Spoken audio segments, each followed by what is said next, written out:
Class topic है Bernoulli's theorem. Most important topic है long question के लिए, हम पहले भी बता चुके हैं। है क्या बर्नौलीज थ्योरम? बर्नौली ने कहा है कि बहते हुए लिक्विड में तीन तरह की एनर्जी होती है। कौन कौन सी? प्रेशर एनर्जी, काइनेटिक एनर्जी और पोटेंशियल एनर्जी। तो बर्नौली ने कहा है कि बहते हुए पानी में किसी भी पॉइंट पर इन तीनों एनर्जी का जो सम होता है वो कांस्टेंट रहता है। ओके, ये बर्नौली का स्टेटमेंट था। क्या था स्टेटमेंट? कि बहते हुए पानी में तीनों एनर्जी किसी भी पॉइंट पर, कहीं पर भी आप निकाल लो, कि तीनों एनर्जी का जो सम होता है वो कांस्टेंट रहता है। कौन सी? Pressure energy, kinetic energy and potential energy. ठीक, अब इसका डेरिवेशन हम देखेंगे, प्रूफ। इस स्टेटमेंट को अब हम प्रूफ करके दिखाएंगे। कैसे करेंगे प्रूफ? सबसे पहले हम एक ट्यूब लेंगे इस तरीके से। ठीक है, ये देखिए,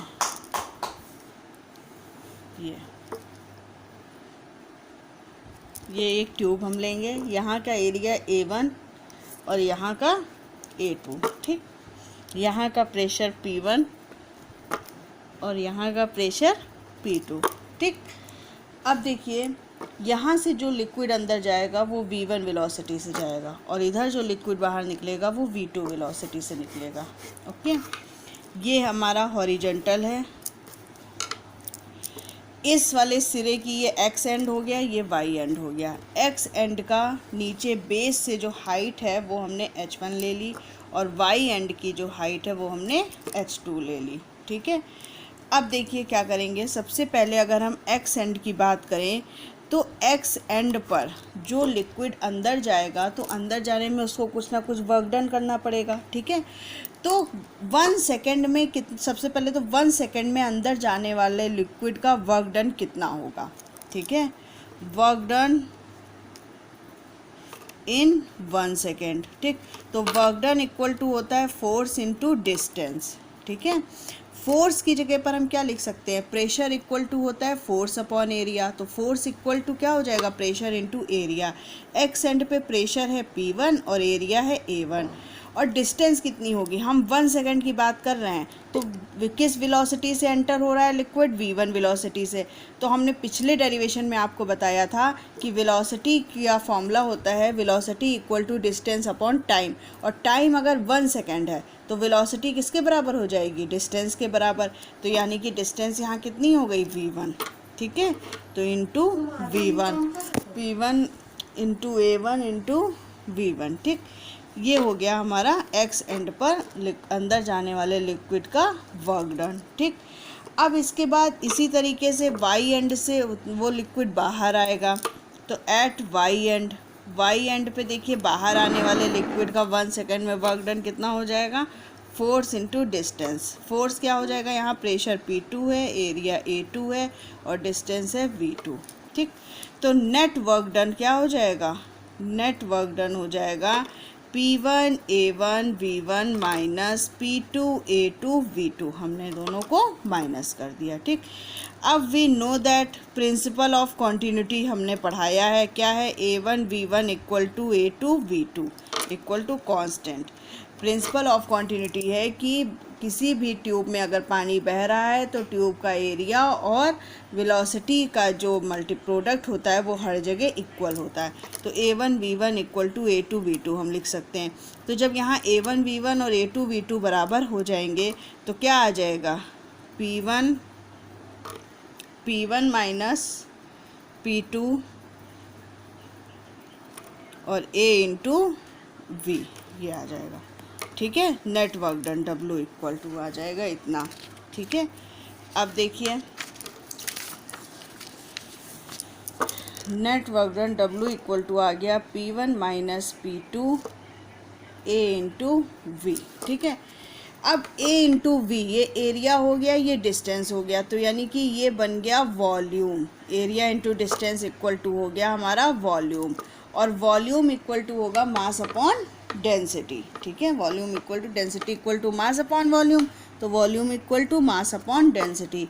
तो P1 माइनस P2, मास हमने m ले लिया, डेंसिटी हमने रो मान ली। ये आ गया आपका नेट वर्क डन, इसको इक्वेशन 1 ले लिया। अब देखो एक्स एंड पर हम काइनेटिक एनर्जी निकालेंगे। एक्स एंड पे kinetic energy K1 equal to half mv1 square हो जाएगा, ठीक है। और वाई एंड पे काइनेटिक एनर्जी कितनी हो जाएगी, K2 equal to half mv2 square हो जाएगी। m दोनों जगह इक्वल होगा क्योंकि जितना पानी एंटर होगा उतना ही पानी बाहर निकलेगा, इसलिए मास दोनों जगह पर इक्वल होगा। लेकिन अब ये देखिए कि x एंड पर काइनेटिक एनर्जी ज़्यादा होगी कि y एंड पे। हम डायग्राम से देख सकते हैं x एंड थोड़ा ऊपर है और y एंड झुका हुआ है, तो ये देखा जा सकता है कि पानी जो है वो y एंड पे ज़्यादा तेज़ी से निकलेगा, यानी y एंड पे काइनेटिक एनर्जी पानी की ज़्यादा होगी। तो हम लिखेंगे यहाँ पर increase in kinetic energy. Increase in kinetic energy के लिए हम क्या लिखेंगे, K2 माइनस K1। K2 ज़्यादा होगा K1 से, तो half mv2 square minus half mv1 square.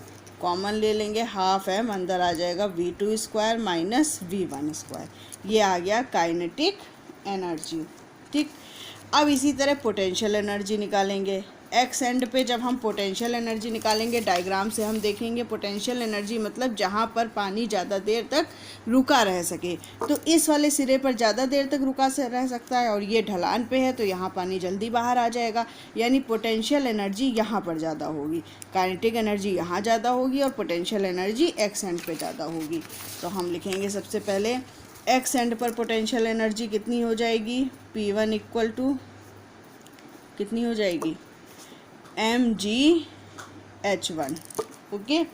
इसी तरह पोटेंशियल एनर्जी को हम U1 ले लेते हैं, U2 इक्वल टू mgh2, ठीक।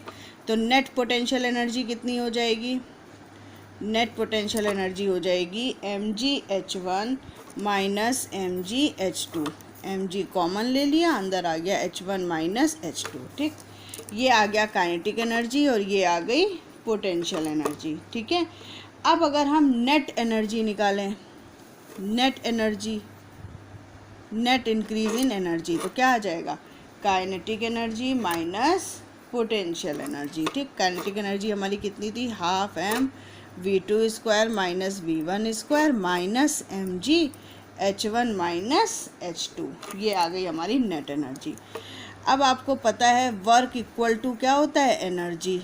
वर्क इक्वल टू एनर्जी होती है, तो हम वर्क की इक्वेशन पहले ही निकाल चुके हैं फ्रॉम 1। देखो नेट वर्क डन हम यहीं पर निकाल चुके हैं, कितना है, वर्क की जगह पर हम लिखेंगे P1 minus P2 m upon rho, और इधर आ जाएगा half mv2 square minus v1 square minus mgh1 minus h2। m common लेके m इधर कैंसिल हो जाएगा, रो इधर चला जाएगा, P1 minus P2 equal to आ जाएगा half rho v2 square minus half rho v1 square minus rho gh1 plus rho gh2, ठीक। अब 1 वाले टर्म एक तरफ ले लीजिए, P1 plus half rho v1 square plus rho gh1 equal to P2 plus half rho v2 square plus rho gh2, ठीक। अब ये देखिए ये दोनों इक्वल हो गए, यानी कि आपका जो बर्नौलीज़ थ्योरम का स्टेटमेंट था वो प्रूफ हो गया कि तीनों एनर्जी का जो सम होता है वो कांस्टेंट रहता है, ओके। अब इसके आगे एक टॉपिक और, अब यहाँ तक बर्नौलीज़ थ्योरम आपकी प्रूफ हो गई है, यहाँ तक एग्ज़ाम में आता है तो आप यहीं तक करेंगे। लेकिन अगर उसके आगे आपसे पूछा जाता है कि pressure head, velocity head and gravitational head बताइए, ठीक है। तो प्रेशर हेड, वेलोसिटी हेड और ग्रेविटेशनल हेड क्या होता है कि ये जो इक्वेशन हमारी प्रूफ होके आई है बर्नौलीज़ थ्योरम की, उसको हम रो जी से डिवाइड कर देंगे। इस पूरी इक्वेशन को रो जी से डिवाइड कर देंगे, तो क्या आ जाएगा, पहला P अपॉन रो जी, ये क्या आ जाएगा, रो रो कट जाएगा, v स्क्वायर अपॉन 2g और रो जी कैंसिल हो जाएगा, ये आ जाएगा h, ठीक। तो पहला टर्म जो होता है वो कहलाता है प्रेशर हेड, दूसरा टर्म जो होता है वो कहलाता है वेलोसिटी हेड और तीसरा जो होता है वो कहलाता है ग्रेविटेशनल हेड। ये बहुत पूछा जाता है कि प्रेशर हेड, वेलोसिटी हेड और ग्रेविटेशनल हेड क्या होता है। तो आप कुछ नहीं करोगे, जो बर्नौलीज़ थ्योरम का स्टेटमेंट है उसको रो जी से डिवाइड कर दोगे और डिवाइड करने के बाद first term pressure head, second term velocity head and third term gravitational head, okay.